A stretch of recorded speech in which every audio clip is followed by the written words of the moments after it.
नमस्कार प्रिय मित्रों, स्वागत है आप सभी का हमारे YouTube चैनल विशाखा धर्म गंगा में। जय गुरुदेव, नमो नमः।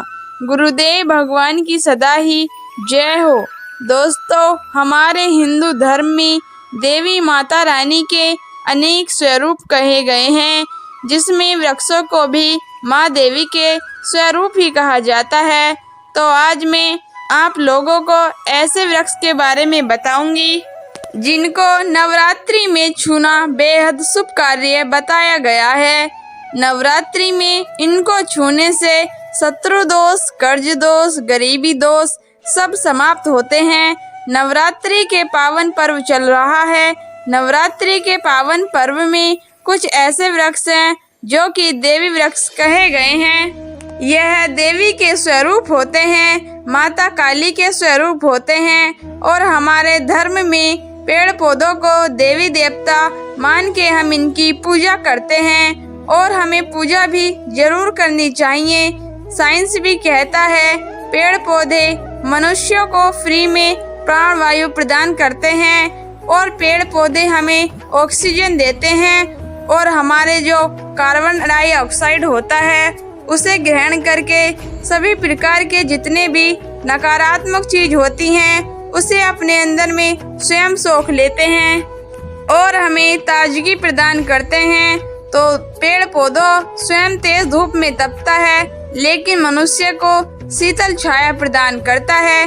तो नवरात्रि के समय में कुछ ऐसे पेड़ पौधे हमारे धर्म शास्त्रों में कहे गए हैं जिनको छूने मात्र से व्यक्ति की बंद किस्मत के ताले खुल जाते हैं, व्यक्ति का सौभाग्य चमक जाता है। हमारे शास्त्रों में पेड़ पौधों को बहुत ही गुणकारी कहा जाता है क्योंकि इसमें साक्षात देवता होते हैं। अनेक बीमारियों का उपचार पेड़ पौधों में ही छुपा है, जड़ी बूटी में ही छुपा है और भगवान श्री कृष्ण ने गीता में स्वयं कहा है कि वृक्षों में पीपल के वृक्ष को वृक्षों का राजा कहा जाता है। इसीलिए कृष्ण भगवान ने कहा पत्ता पत्ता में मैं ही हूँ, क्योंकि पीपल वृक्ष की आयु जो होती है वो सबसे ज्यादा होती है, सबसे अत्यधिक होती है। पीपल का वृक्ष सर्वशक्तिमान होता है, पूजा पाठ में अत्यधिक इसका महत्व होता है। दोस्तों, इसीलिए भगवान श्री कृष्ण ने गीता में स्वयं ही कहा है कि मैं वृक्षों में पीपल का वृक्ष हूँ। तो चलिए आज मैं आप लोगों को नवरात्रि के समय में छुए जाने वाले वृक्ष के बारे में बताऊंगी। तो जय माता दी अवश्य लिख दीजिए कमेंट में। दोस्तों, हमारे धर्म शास्त्र में अनेक ऐसे वृक्ष हैं जो कल्याणकारी होते हैं, मंगलकारी होते हैं। अगर इन वृक्षों को छू लेते हैं तो आपकी सभी प्रकार की परेशानी, सभी प्रकार के कष्ट समाप्त हो जाते हैं। खास करके नवरात्रि के समय में इनका असर कई लाख गुना होता है। नवरात्रि के समय को शक्ति का पर्व कहा जाता है। शक्ति पर्व क्यों कहा जाता है? क्योंकि इस समय अचेत जो वस्तु होती हैं वो भी चेतना युक्त हो जाती हैं, अर्थात इस समय जो शक्ति हमारी धरती लोक में आ जाती है। नौ दुर्गा को क्या बोल सकते हैं? हम शक्ति बोल सकते हैं। तो माता रानी इस धरा पर आती हैं, इस पृथ्वी लोक पर आती हैं। तो जितने भी पेड़ पौधे हैं, जीव जंतु हैं, चल अचल सभी प्रकार की जो वस्तु हैं, इन सब में प्राण आ जाते हैं। न सब में शक्ति निहित हो जाती है, जागृत हो जाती है। तो इस समय कोई भी पेड़ पौधे को जाकर के छूने से, खास करके देवी स्वरूप कहे गए जो पेड़ पौधे होते हैं, इन्हें जाकर के आप इन्हें छू करके आते हैं तो आपके जीवन की परेशानी, दुख तकलीफ, कष्ट, रोग, बीमारी, कलह कलेश, जीवन में चल रही बहुत बड़ी समस्या है, सब समस्या समाप्त हो जाती है। काला सर्प दोष, मंगल दोष, शनि दोष, राहु दोष तत्काल अपना असर दिखाती है और सब दोष खत्म हो जाते हैं। दोस्तों, आज मैं आप लोगों को 3 पौधों के बारे में बताऊंगी और ये 3 पौधे देवी वृक्ष कहे जाते हैं। वीडियो को ध्यान से देखना। अगर आज की वीडियो मिस कर दी तो फिर सारी जिंदगी आपको पछताना पड़ेगा, क्योंकि नवरात्रि ही एक ऐसा पर्व होता है, एक ऐसा समय होता है, केवल 9 दिनों के भीतर में आपको लंबी पूजा पाठ करने की ज़रूरत नहीं पड़ती। केवल 9 दिनों के भीतर ही आप अपनी समस्या को, आप अपनी गरीबी को स्वयं अपनी आँखों से समाप्त होते हुए देख सकते हैं। मैं जिस वृक्ष के बारे में बता रही हूँ, ये सारे वृक्ष आपको अपने घर के आसपास ही बहुत ही आसानी से मिल जाएंगे। दोस्तों, वीडियो में आगे बढ़ने से पहले, जानकारी बताने से पहले, अभी तक कमेंट बॉक्स में जय माता दी नहीं लिखे हैं तो जय माता दी जरूर लिख दें। जब आप हमारे कमेंट बॉक्स में जय माता दी लिखते हैं तो हमें काफ़ी हर्ष होता है, काफ़ी उल्लास होता है। आप हमारी वीडियो को लाइक करते हैं तो हमारा मनोबल बढ़ता है और आप सभी लोगों के लिए इस प्रकार की ज्ञान भरी जो अच्छी जानकारियां होती हैं, आप सभी लोगों के लिए लेकर आते हैं। तो अगर आप इस प्रकार की जानकारी में इंटरेस्ट रखते हैं तो हमारे YouTube चैनल विशाखा धर्म गंगा को सपोर्ट करें, और हमें आप सपोर्ट करना चाहते हैं तो हमारे चैनल को सब्सक्राइब करें और हमारा सपोर्ट ज़रूर करें। दोस्तों, मेरे जो उपाय होते हैं आप लोगों को मैं सरल से सरल आसान उपाय बताती हूँ, जो भी हमारे गुरुदेव ने हमें सिखाया है। जो उपाय बहुत ही सरल होते हैं, बहुत ही आसान होते हैं और यह रामबाण की तरह काम करते हैं। जिस प्रकार प्रभु राम की जुबान होती है, अच्छे होते हैं, उसी प्रकार मेरे वीडियो में बताए गए जो उपाय होते हैं अचूक होते हैं, कभी भी प्रभावहीन नहीं होते। तो वीडियो को ध्यान से देखना। कौन से ऐसे 3 वृक्ष हैं जिन्हें हमें छू कर के नवरात्रि के समय में जरूर आना चाहिए। खास बात सभी दर्शकों को मैं बताना चाहूँगी, नवरात्रि के समय में जितना हो सके देवी वृक्ष की पूजा जरूर करना। दोस्तों, देवी वृक्ष में कई प्रकार के वृक्ष होते हैं। चलिए मैं आप लोगों को बताना चाहूँगी कौन से वृक्ष को छूने से हमारी गरीबी मिट सकती है। पहला जो वृक्ष है, बेल का वृक्ष। जो बेल का वृक्ष है, यह वृक्ष माता पार्वती के पसीने से उत्पन्न हुआ था। स्कंद पुराण के अनुसार जो माता पार्वती हैं, यह देवी स्वरूप कही गई हैं, अर्थात यह 9 दुर्गा के स्वरूप कही गई हैं। तो स्कंद पुराण की कथा में कहा गया है, जो बेल का वृक्ष है माता पार्वती के पसीने से उत्पन्न हुआ है। इसकी डाली में माता पार्वती, जड़ में ब्रह्मा, तने में विष्णु एवं समस्त जो हिस्से हैं उनमें भगवान शंकर जी बसते हैं। संध्या काल में शिव मंदिर के समीप या 9 दुर्गा मंदिर के समीप जो बेल के वृक्ष हैं, इसके नीचे घी का दीपक जलाने से व्यक्ति धनवान, गुणवान एवं पराक्रमी बनता है। व्यक्ति के सभी प्रकार के मनोरथों की पूर्ति होती है।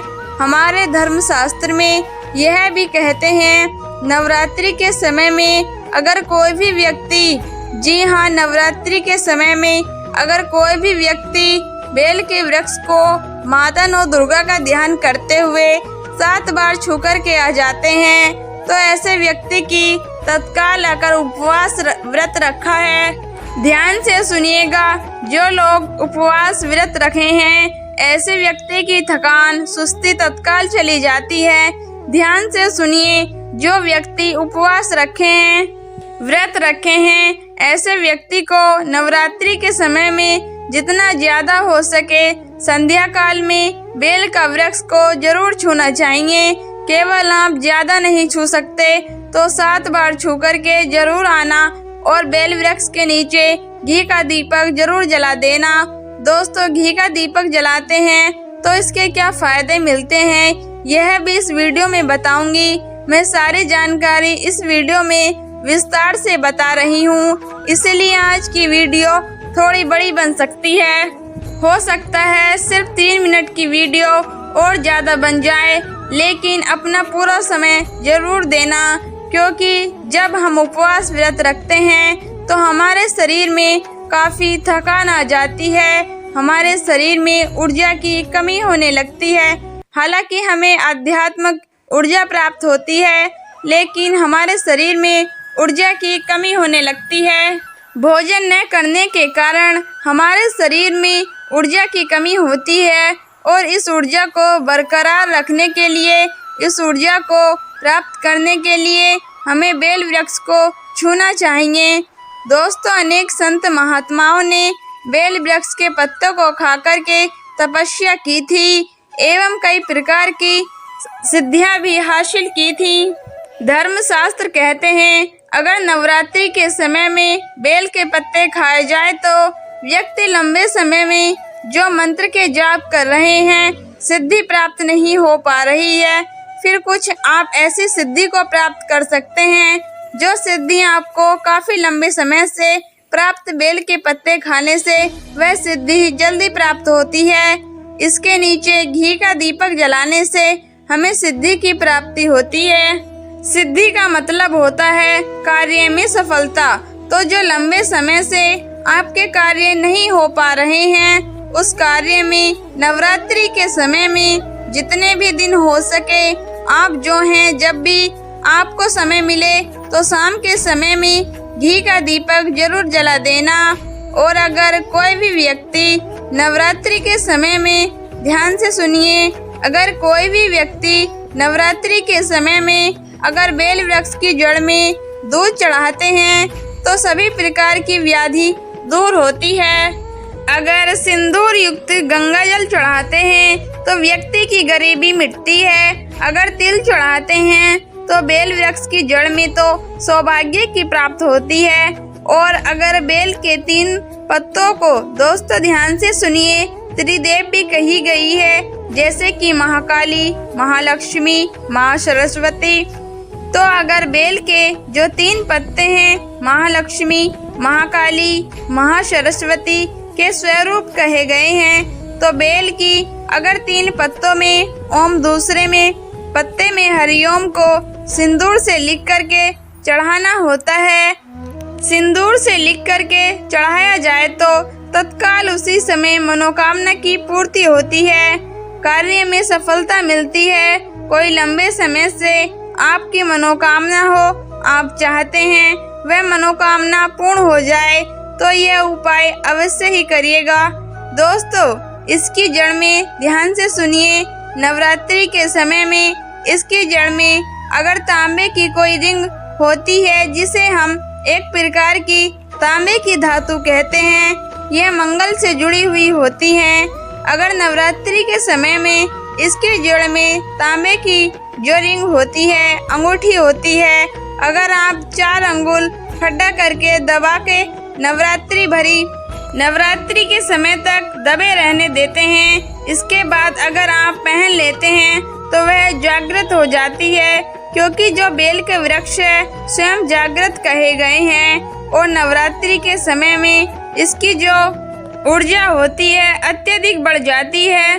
फिर अगर आप इस अंगूठी को पहनते हैं तो कभी भी आपको रक्त संबंधी समस्या नहीं आती, शनि का दोष नहीं सताता, राहु की पीड़ा नहीं सताती और नौ दुर्गा की कृपा से सदैव आप सुरक्षित रहते हैं। ऐसे व्यक्ति की कभी भी अकाल मृत्यु नहीं होती। दोस्तों, मैं दूसरे पौधे के बारे में बता रही हूँ, वह पौधा भी जान लीजिए। मैं जो दूसरे पौधों के बारे में बता रही हूँ वह है शमी का वृक्ष। शमी के वृक्ष को जगदम्बा के स्वरूप कहा गया है। जो शमी की वृक्ष है यह स्वयं जगदम्बा का स्वरूप होता है। इस पर स्वयं माँ जगदम्बा स्वयं साक्षात विराजमान रहती हैं। और कोई भी व्यक्ति अगर संध्या काल में नवरात्रि के समय में इसके नीचे धूप दीप जलाता है, धुआं दिखाता है, तो उनकी सभी प्रकार की परेशानियां दूर होती हैं। धर्मशास्त्र कहते हैं अगर कोई भी व्यक्ति नवरात्रि के पूरे समय में हो सके, अगर आप एक दिन भी करना चाहते हैं तो आप यह उपाय एक दिन भी कर सकते हैं, पंचमी सप्तमी के दिन कर सकते हैं। तो हमारे धर्म में कहा गया है अगर नवरात्रि के समय में लाल चूड़ी अगर कोई भी व्यक्ति मनोकामना बोलते हुए शमी के वृक्ष में बांधे तो वह मनोकामना की पूर्ति होती है।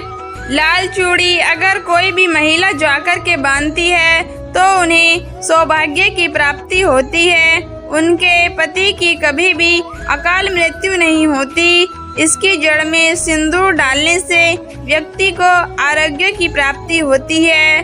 जो लोग लंबे समय से बीमार पड़े हुए हैं, ऐसे व्यक्ति के घर में जो भी सदस्य रहते हैं जो कि बीमार पड़े हैं, उनके शरीर से 7 बार सिंदूर को उतार कर समी की जड़ में डाल सकते हैं तो उनके रोग जल्दी ठीक हो जाएंगे जो लंबे समय से बीमार पड़े हैं।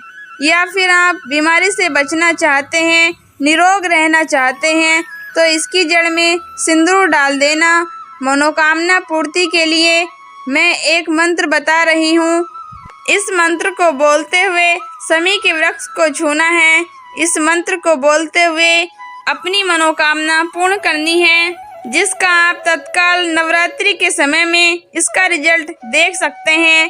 जैसा ही नवरात्रि समाप्त होगा, आपकी जो मनोकामना है उसकी पूर्ति हो जाएगी। आपकी जो दरिद्रता है वह दरिद्रता समाप्त हो जाएगी। तो मंत्र कौन सा है, तो आपको क्या बोलना है? मनोरथ पूरे, मर्म दरिद्रता नाश, यह मंत्र आपको बोलना है। यह मंत्र बोलते समी के वृक्ष को छूना है। सभी प्रकार के आपके मनोरथ की पूर्ति होगी। आपकी जो दरिद्रता है वह दरिद्रता समाप्त हो जाएगी, छू मंतर हो जाएगी। समी को छूते हुए बोला, आप चाहते हो तो नवरात्रि के समय में मौली धागे से भी समी के वृक्ष को बांध सकते हैं। अधिकतर लोग मौली धागा बांधते हैं। मौली धागा बांधने से माता रानी आपसे बन जाती हैं। दोस्तों, कहने का मतलब है कि माता रानी आजीवन आपका साथ देती है, आपके हर कदम में मार्गदर्शन करती है। इसके जड़ की मिट्टी लाकर के ध्यान से सुनिए।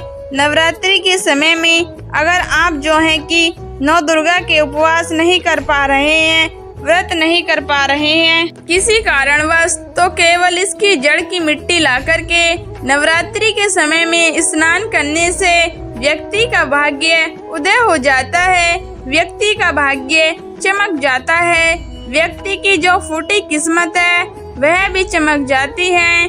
आप में से अधिकतर लोग बोलते हैं न कि हमसे लक्ष्मी नाराज हो चुकी है, लक्ष्मी हमारे घर में आना बंद हो चुकी है। तो आप चाहते हैं कि लक्ष्मी की कृपा प्राप्त हो जाए, तो नित्य नवरात्रि के समय में इसकी मिट्टी को ला करके नवरात्रि के समय में स्नान जरूर कर दीजिए। स्नान करना शुरू कर दीजिए। नहाने वाले पानी में डाल करके स्नान करना शुरू कर दीजिए।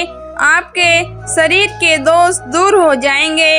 आपके शरीर से किसी भी प्रकार की पीड़ा है, नकारात्मक शक्ति आपके शरीर में प्रवेश कर गई है, वह भी समाप्त हो जाएगी। दोस्तों, तीसरे क्रम में जिस वृक्ष के बारे में बता रही हूँ मित्रों, इस वृक्ष को देव वृक्ष भी कहा जाता है। जो तीसरा वृक्ष है वह है पारिजात का वृक्ष। पारिजात का वृक्ष समुद्र मंथन से उत्पन्न हुआ था और यह देवराज इंद्र के नंदन वन में स्थापित किया गया था। पारिजात वृक्ष भगवान कृष्ण ने मानव के जन कल्याण के लिए धरती लोक पर लगाए थे।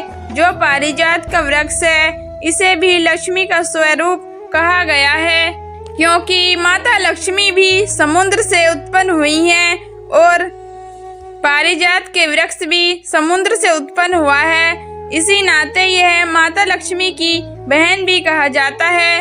तो ऐसा माना जाता है कि कोई भी मनुष्य उनके शरीर में कितना ही भी ज्यादा थकान हो, कितनी भी पीड़ा हो, जैसे कि नवरात्रि के आप व्रत रख रहे हैं, व्रत के दौरान आपके शरीर में थकान है, पीड़ा है, तो पारिजात के वृक्ष को शाम के समय में छू करके जरूर आना चाहिए। नवरात्रि के किसी भी टाइम, जब भी आपको टाइम मिले उस समय में जा करके इसके वृक्ष को छू सकते हैं। इसके वृक्ष को छूते ही तत्काल शरीर से पीड़ा है, जो कि थकान है, सुस्ती है, कमजोरी है, वह समाप्त हो जाती है। इस वृक्ष के नीचे अगर नवरात्रि के समय में घी का दीपक जलाया जाए तो चुटकी भर सिंदूर अगर इसके जड़ में डाला जाए तो सभी प्रकार की मनोकामनाओं की पूर्ति होती है। लेकिन आपको प्रार्थना जरूर करनी है कि हे पारिजात वृक्ष, आप देवी स्वरूप कहे जाते हैं, आप हमारी सभी पीड़ा की, जो भी हमारी सभी प्रकार की पीड़ा है उन्हें दूर करें। गृह दोष है, पित्त दोष है, लक्ष्मी दोष है, इन्हें आप समाप्त करें। लक्ष्मी स्वयं आपकी बहन है, माता लक्ष्मी का हमारे जीवन में प्रवेश कर जाए, इस प्रकार का आप हमें आशीर्वाद प्रदान करें। इस प्रकार से आप इनसे जो है मनोकामना बोल सकते हैं, मनोरथ बोल सकते हैं। यह लक्ष्मी की बहन कही गई है क्योंकि समुद्र मंथन से उत्पन्न हुआ है। तो अगर आप भी जल्द धनवान बनना चाहते हैं तो आपके जीवन में कोई कामना है, कोई कामना अधूरी रह गई है, तो हमने 3 वृक्षों के बारे में बताया है। इन 3 वृक्ष को नवरात्रि के समय में छूना शुरू कर सकते हैं। और अगर कोई व्यक्ति यह तीनों वृक्ष को छू लेते हैं, ध्यान से सुनिए, अगर तीनों वृक्षों को छू लेते हैं तो ऐसे व्यक्ति के कार्य सफल होने से, ऐसे व्यक्ति की मनोकामना पूर्ण होने से दुनिया की कोई भी शक्ति नहीं रोक पाएगी। मनोकामना पूर्ति करने के लिए, कार्य में प्रगति प्राप्त करने के लिए, अपनी किस्मत को चमकाने के लिए, सोए हुए भाग्य को जागृत करने के लिए नवरात्रि में यह उपाय जरूर करिएगा। दोस्तों, यह उपाय सोने पर सुहागा होगा। यह आपकी जिंदगी को संवार देगा, आपकी जिंदगी में चल रही परेशानियों को दूर कर देगा। तो यह जानकारी कैसी लगी हमें कमेंट सेक्शन में जरूर बताना और इस जानकारी को अपने तक सीमित मत रखना। इस जानकारी को आगे जरूर शेयर करना, क्योंकि ज्ञान बांटने से ज्ञान बढ़ता है। हो सकता है आप इस वीडियो को शेयर आगे करेंगे तो कोई व्यक्ति नवरात्रि के समय में थकान महसूस करते हैं, पीड़ा महसूस करते हैं, नवरात्रि के समय उनको बहुत ही परेशानी होती है, किसी भी प्रकार के कष्ट होते हैं, तो इन वृक्षों को छू करके सारे कष्टों से छुटकारा पा सकते हैं। तो समाज कल्याण हेतु इस वीडियो को आगे जरूर शेयर करना। कमेंट बॉक्स में अभी तक जय माता दी नहीं लिखा है तो जय माता दी लिख दीजिए। आज की जानकारी यहीं पर समाप्त करती हूँ। ओम नमः शिवाय।